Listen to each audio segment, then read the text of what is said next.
What it be like, ninjas? After watching Transformers 1 this weekend, I am spent. This humble shinobi has 3 reasons why your ass needs to be front and center come opening night. The only introduction my latest contract needs is that sweet, sweet sound that brings all nerds to completion. Drop it!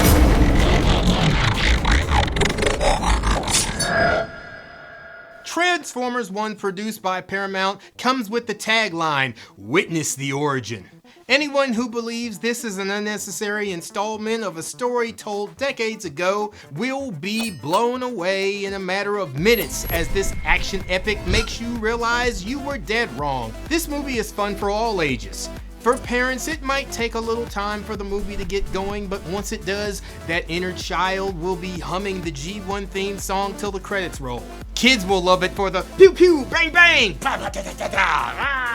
it'll definitely wipe the taste of those shit-ass Michael Bay movies out of your mouth.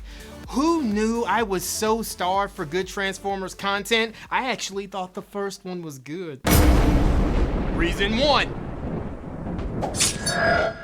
The movie throws you into a time where Orion Pax and D16 have yet to become the leaders of the Autobots and Decepticons, waging a war that nearly ripped their world of Cybertron in two.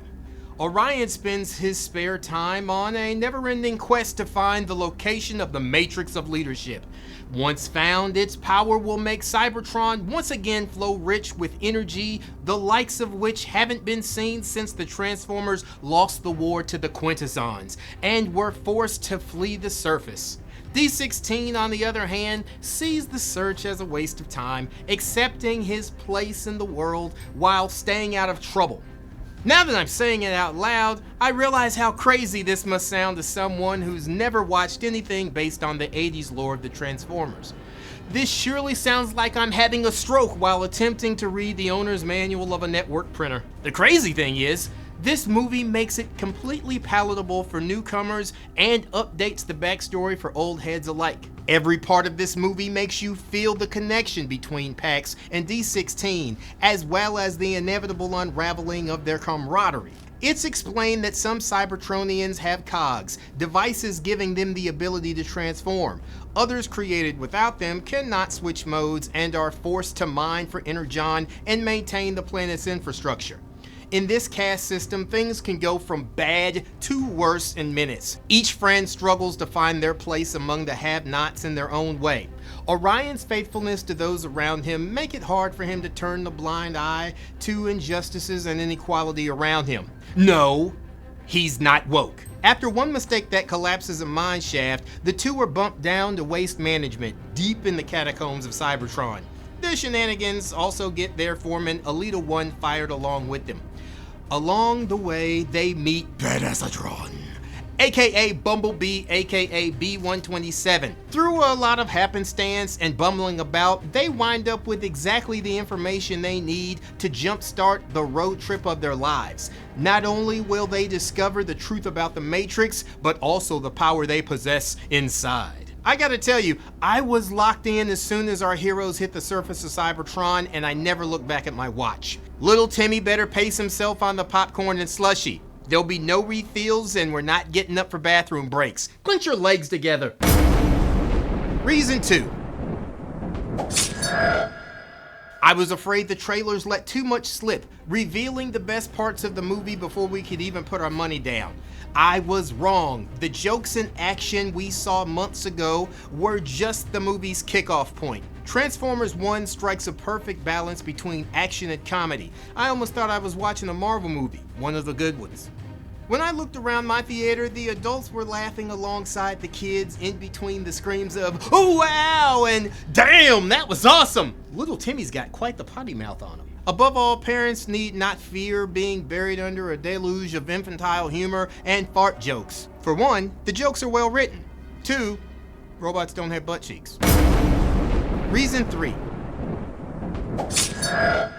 Transformers 1 is a story about two brothers torn apart by the way each handles the truth about their existence. Optimus calls for justice while Megatron cries out for vengeance. In the end, the two cannot coexist. The story is compelling in its delivery. The audience can see why Megatron wishes to retaliate against those who wronged him, while not being completely on board with the lengths he's willing to go to satisfy his appetite for destruction. Optimus is back to the even-tempered, undaunted leader who finds power in restraint and reason. This is a welcome departure from the Bayhem road warrior that rips other people's faces in half before reaching up in their chest to pull their sparks out while it's still beating? Pulsating with energy?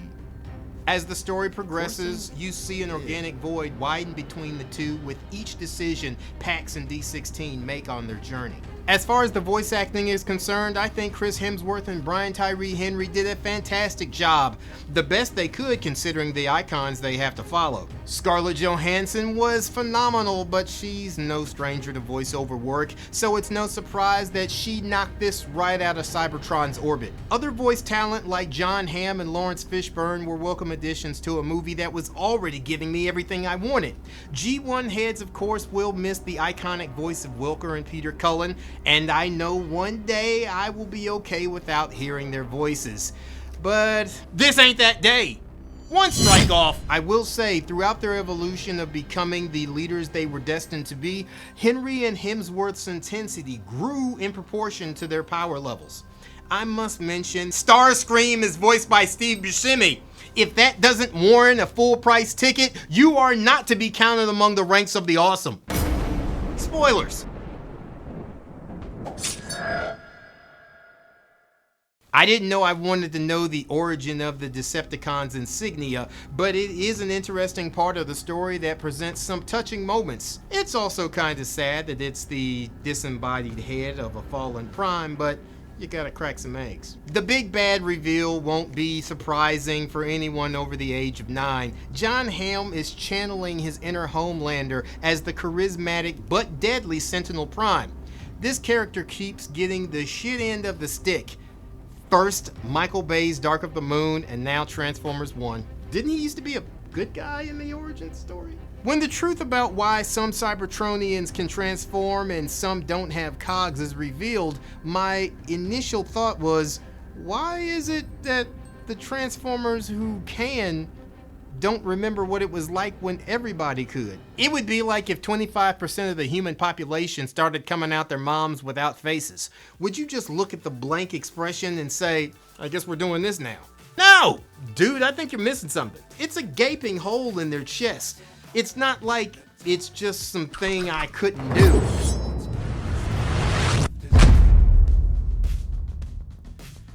Well, that's it, ninjas. Thanks for watching till the end. I'm sure I don't have to tell you to like and subscribe, but like and subscribe. As for the next time you need your entertainment news or movie reviews, look to the shadows and back it.